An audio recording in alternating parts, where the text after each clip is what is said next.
Est-ce qu'il est temps pour les héliciculteurs conventionnels de France de commencer à avoir peur de moi? Eh ben c'est de ça qu'on parle aujourd'hui. Allez, c'est parti. Salut tout le monde, j'espère que vous allez bien. J'ai l'impression, très forte impression, que ma petite exploitation nichée au cœur de la forêt de Dordogne, elle commence à susciter des inquiétudes au cœur des acteurs de l'héliciculture française. Et c'est parfaitement normal.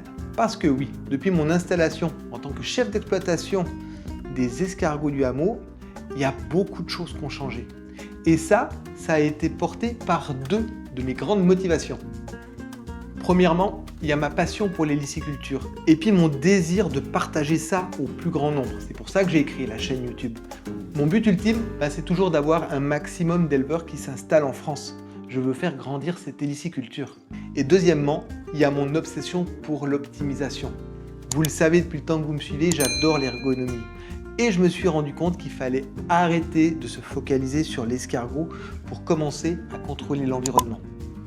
En gros, j'ai dit que ce qu'on faisait actuellement, ça marche pas très bien. Bon, il faut aussi dire que je suis pas le seul à le dire. Les chiffres et le travail que les gens y font, ça le prouve aussi.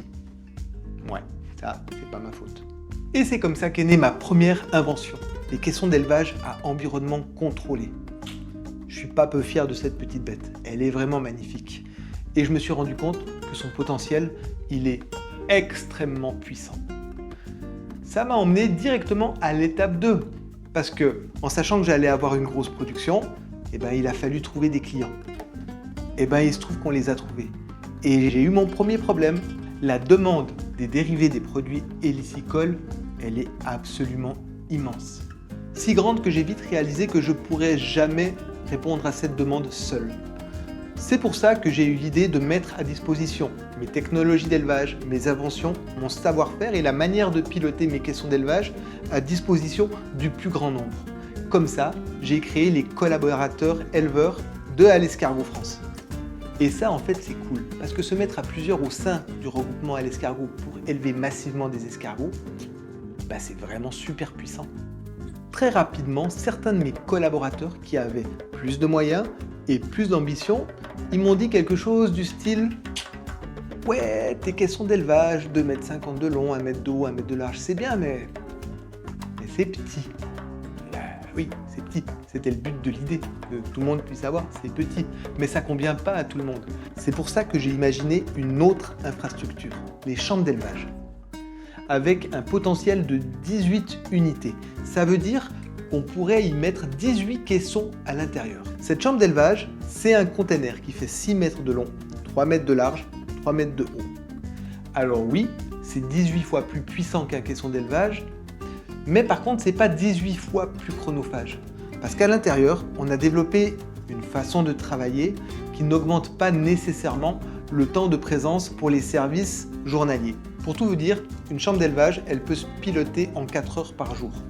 Je vous laisse faire les calculs, c'est très très puissant.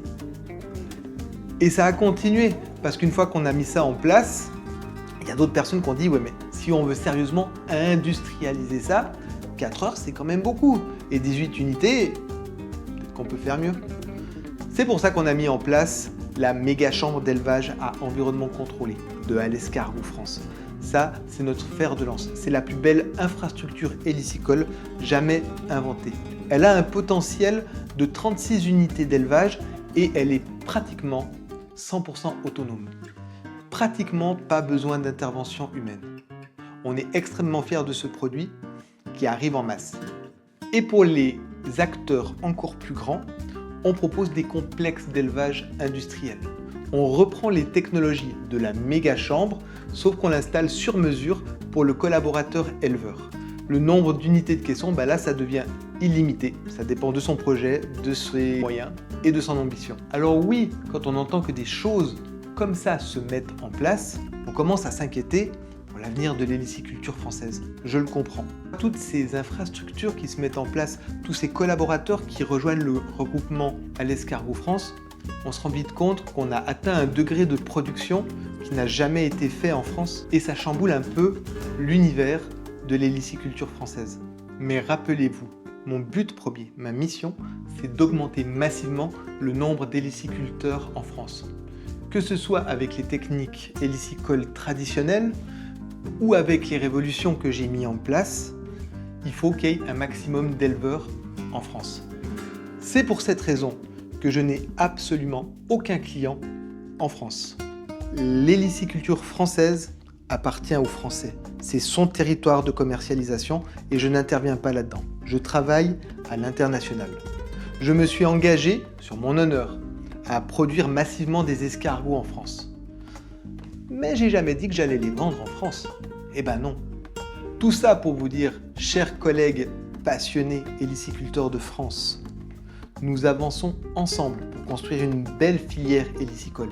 Quelles que soient nos façons de travailler, les technologies qu'on utilise ou notre façon de voir les choses, le but du jeu, c'est que la filière dépasse les 4% de production. Parce que ça serait bien. 4%, c'est peu. Finalement, un peu de nouveau, ça peut être chouette.